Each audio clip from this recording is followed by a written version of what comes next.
Hello guys, so for today's video, I'll show you kung paano mag-file ng tax using OneTax. So, this is fast filing. So, napakadaling gamitin ito. So, just go to OneTax and then click fast filing and then sign up.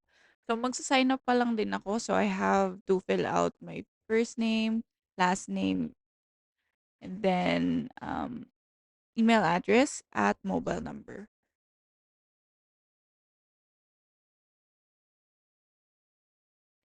And then after this, just click on next. And then choose if individual kayo or business ba. And then you have to put in your trade name if may DTI kayo. If wala naman, just put on your first name, middle name, last name, and then line of business. So makikita nyo yan sa certificate of registration nyo din. So kung may trade name kayo or nag-submit kayo ng DTI, you need to put in your trade name. So, kaya ko gagamitin tong OneTax kasi um, yung EBIR forms offline is not available for Mac users at saka mas madali siyang gawin. Mas madaling mag-file ng tax dito compared to yung manual talaga na EBIR forms. So, click next and then you need to put in your address line. Ang nilagay kong address is the same address na nandoon sa COR. So, um, inedit ko pa 'to.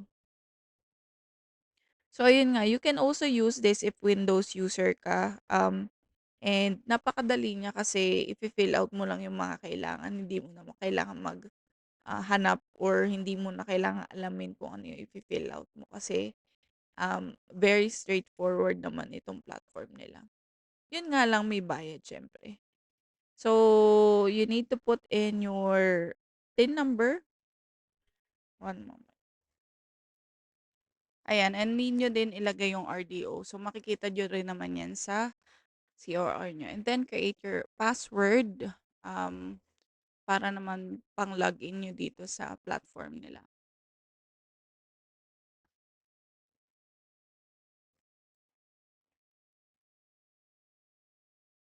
Click on next, and then, ayan, nakaset up na. And then, you will receive an email with your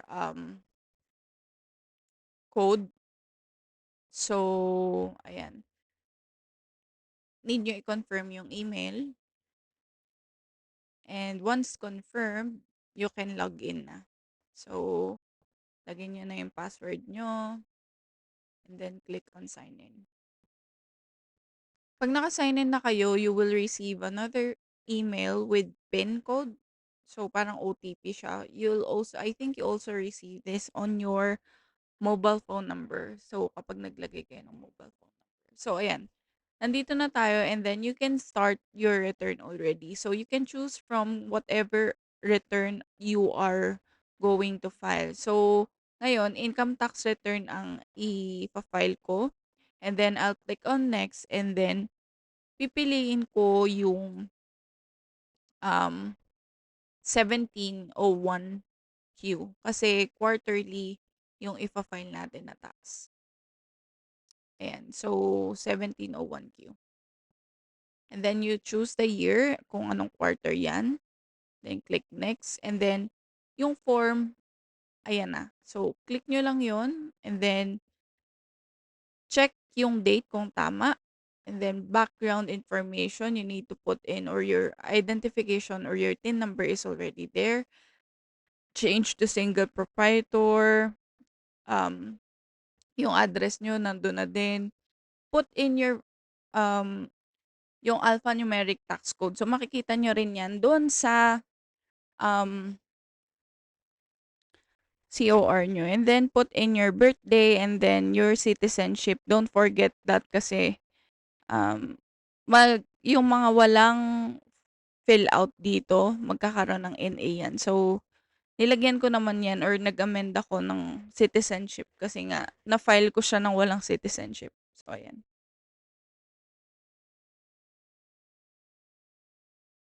So, wala naman, hindi naman ako nagpa-file ng tax ng asawa ko. So, Punta na tayo sa tax details, and then ayan.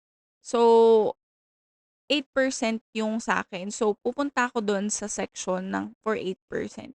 So, dito ko na ilalagay yung, receipt ko or yung sales ko. So, nag-switch lang muna ako to check yung sales, and then ayan, nailagay ko na. And then, um, meron din akong tax credit kasi yung company or yung agency na pinagtatrabahuhan ko, they withhold 5% already. So, ang ilalagay lang natin dito is yung credits. So, you can upload it via CSV, meron template dito.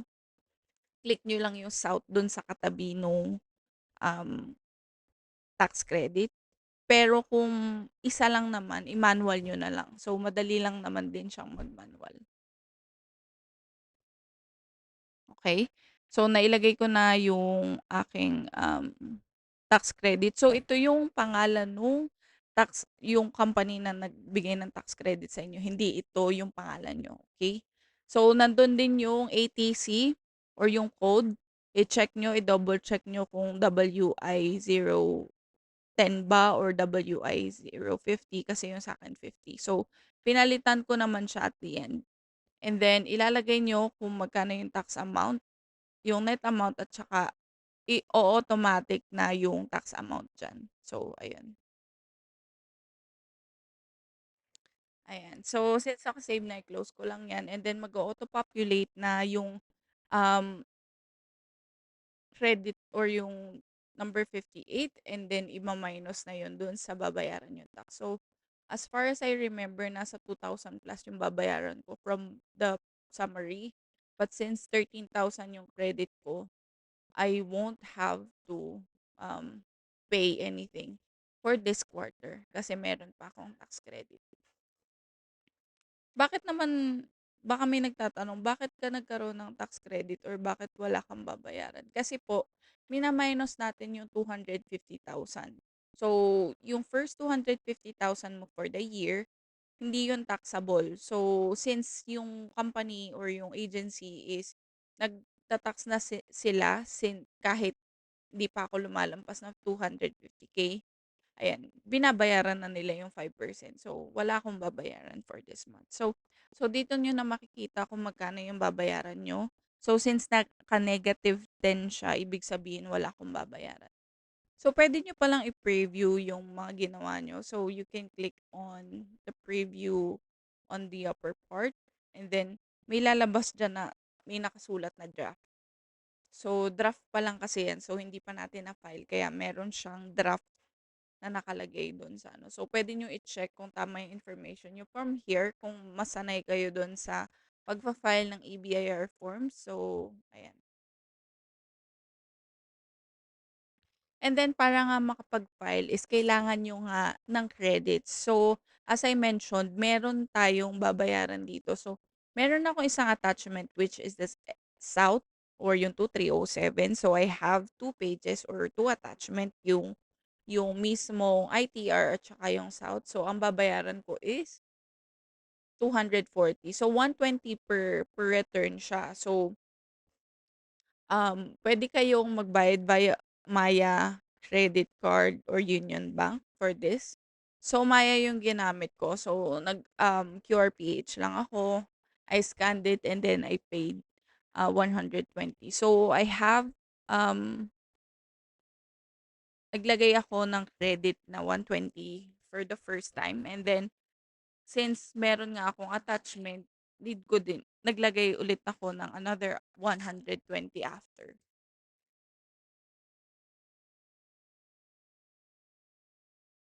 So, balik na tayo sa platform. So, ayan, makikita nyo, 120 for the form and then 120 for the attachment. And then, you can just click on file now. So, once na-click nyo yan, ayan, meron ditong notifications yung or yung pop-up kung kailan mapa-file yung tax nyo. May time limit yan. Kung 9 p.m., after 9 p.m., I think tomorrow na yan. So, ayan. Nakalagay dito, in progress EBIR submission and then in progress South submission. So, sila na yung bahala mag-submit ng EBIR. and yung south. And then from here, you can see the confirmation above. So, may nabasa ko na hindi ka makaka-receive ng confirmation from them usually, but you can check, oh, you can always check yung e-submission and other confirmation here sa platform. So, makikita nyo yan sa taas, confirmations. And then dun din makikita nyo yung quarterly income tax return nyo. So you can download that if tama naman yung inyong ginawa. And then you can also amend if needed. So yung amendment po is may bayad din. So previously, kung nakita nyo, NA yung nilagay ko dun sa citizenship. So I have to amend the whole form, but ang binayaran ko lang is 120 kasi yung form lang yung ginawa niyang or may amendments. So ayan. So isi-save ko na to dun sa files ko para meron akong copy. And then ayun. So going back to the platform, makikita nyo dito in progress siya. Pero after a day or pag na-file na, makaka-receive kayo ng email notification na na-receive na nila. And may other email notification pa na na-submit na nila sa EBIR forms yung um, file. Kapag wala kayong na-receive na email, you can always check yung folder nga for confirmation. Ayan, nakita nyo, filed and paid na, and then I received this notification. So, I hope this video helps and see you on my next one.